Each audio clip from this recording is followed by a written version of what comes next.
ప్రజా సంక్షేమం రాష్ట్ర అభివృద్ధి చర్చకే ప్రాధాన్యం ఇవ్వాలి. మర్చిపోయిన సహాయం.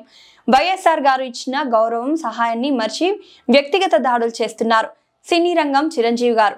ఈ ప్రభుత్వం గౌరవం చూపిందని, అభ్యర్థనలను సానుకూలంగా స్వీకరించిందని చెప్పారు. 2 ప్రమాణాలు. బాలకృష్ణ గారు వైఎస్ఆర్ జగన్ గారి కాలంలో లబ్ధి పొందారు. ఇప్పుడు నిరాధార విమర్శలు చేస్తున్నారు. ప్రజల తీర్పు.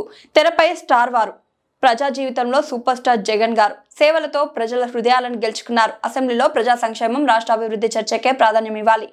హాఫీజ్ ఖాన్ మాజీ ఎమ్మెల్యే, వైఎస్ఆర్సీపీ రాష్ట్ర మైనార్టీ సెల్ వర్కింగ్ ప్రెసిడెంట్. ఈ రోజు కూటమి ప్రభుత్వం వచ్చిన తర్వాత పక్కన పెట్టేసినారో, మరి మీకు అగౌరవపరుస్తున్నారో, మీకు అసలు లెక్కలో తీసుకోవడం లేదో, అట్లాంటి ఏమైనా సమస్యలు ఉంటే మీరు మాట్లాడుకోవాలి.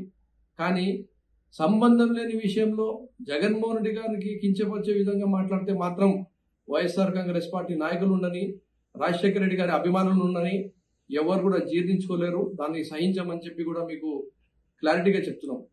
మీకు సూటిగా అడుగుతున్నాం. మీకు ఆ రోజు మీరు కాల్పులు జరిపిన రోజు మీరు మెంటల్ సర్టిఫికేట్ తెచ్చుకున్నారు అంటే ఆ రోజు కోర్టుకి, పోలీస్ వ్యవస్థని తప్పుదారి పట్టించి మీరు బయటపడాలని చెప్పి దాన్ని వాడుకున్నారా?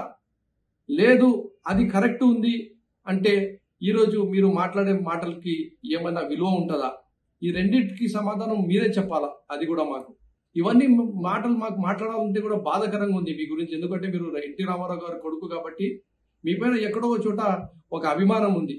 కానీ ఎప్పుడైతే రాజశేఖర రెడ్డి గారు చేసిన మేలుని మీరు గుర్తించుకోలేకపోతున్నారో, గత 5 సంవత్సరాల్లో మీ 2 సినిమాలకు కావాల్సిన పూర్తిగా సహకారము జగన్మోహన్ రెడ్డి గారు ఇచ్చిన తర్వాత కూడా మీరు ఆ మేలుని మర్చిపోతున్నారో, ఈరోజు మేము కూడా మీకు ఇలా మాట్లాడాల్సిన అవసరం పడింది అని చెప్పి మీకు తెలియజేసుకుంటున్నాం. బాలకృష్ణ గారు, మీకు నిజంగా చిత్తశుద్ధి ఉంటే, మీరు ఎమ్మెల్యేగా న్యాయం చేయాలనుకుంటే ప్రజల గురించి మాట్లాడండి, రాష్ట్రం గురించి మాట్లాడండి.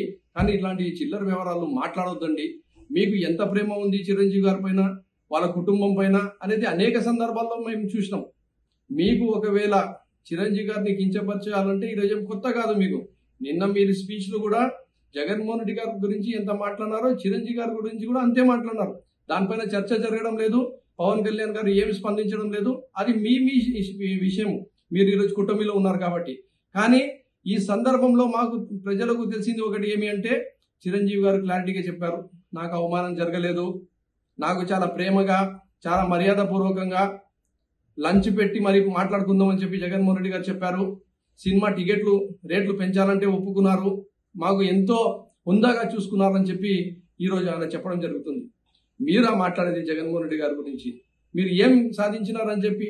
మీరు ఉంటే స్టార్ ఉండొచ్చు ఫిలిమ్స్లో, not in public life. In public life Jaganmohan Reddy is a super star. సొంతంగా పార్టీ పెట్టి సొంతంగా గెలిచి ముఖ్యమంత్రి అయినాడు ఆయన. ప్రజల పట్ల కూడా ఈరోజు ఆయన చేసిన పని ఈ రోజుకి ప్రజల మనసులో ఉంది.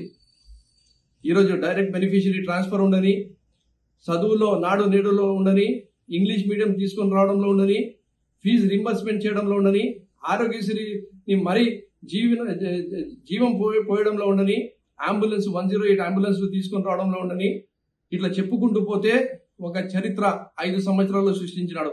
మీ 40 సంవత్సరాల తెలుగుదేశం పార్టీకి లేని చరిత్ర 5 సంవత్సరాల్లో జగన్మోహన్ రెడ్డి గారు సృష్టించగలిగినాడు. 4 పోర్ట్లు, 10 ఫిషింగ్ హార్బర్లు, ఇండస్ట్రీస్ ని తీసుకొని రావడము, పెట్టుబడులకు తీసుకొని రావడము, సంక్షేమము, అభివృద్ధి ప్రతిదీ చేసి చూపించినాడు ఆయన. ఈరోజు అపోజిషన్ లో కూర్చున్న 40% ఓట్ బ్యాంక్ తో కూర్చున్న మనిషి. మీ కుట్రలు, కుతంత్రాలు, మీ ఫేక్ మీడియా, ఫాల్స్ మీడియాని అడ్డం పెట్టుకొని మీరు గెలిచినారు. కానీ మీకు దమ్ము ధైర్యం ఉండే ఈ రోజుకి కూడా మళ్ళీ ఎలక్షన్లు పెడితే జగన్మోహన్ రెడ్డి గారికి ప్రజలు ఈరోజు విశ్వసిస్తున్నారు. ఆయనకి మళ్ళీ ముఖ్యమంత్రి చేసుకోవడానికి సిద్ధంగా ఉన్నారు. ఆయన గురించి ఏదో రకంగా ఇలా కించపరిస్తే తప్ప ఆయనకు ఇబ్బంది పెట్టలేమని చెప్పి ఒక దురాలోచనతో మీరు చేస్తుంటే దానిని కూడా ప్రజలు తిప్పి కొడతారు. మరొక్కసారి చెప్తున్నాం, మా జగనన్న జోలికి మీరు రావద్దండి. లేదంటే మా వైఎస్ఆర్ కుటుంబం మీ పైన కూడా ఇలాగే మాట్లాడాల్సింది వస్తుంది. ఇంకా దీనికన్నా కావాలంటే ఇంకా ఓపెన్ గా మాట్లాడాల్సింది వస్తుంది. ఎక్కడో చోట మేము కూడా ఆ ఎన్టీఆర్ గారి కుటుంబం పైన, మా జగనన్నకు కూడా ఎక్కడో చోట అభిమానం ఉంది కాబట్టి, మీ పైన అభిమానం ఉంది కాబట్టి ఎక్కడో ఆగుతున్నాం. కానీ మీరు ఇట్లాంటి చిల్లర వివరాలు చిల్లర మాటలు మాట్లాడితే మాత్రము ఇంకోసారి సహించేది ఉండదని చెప్పి కూడా మీకు తెలియజేసుకుంటున్నాం.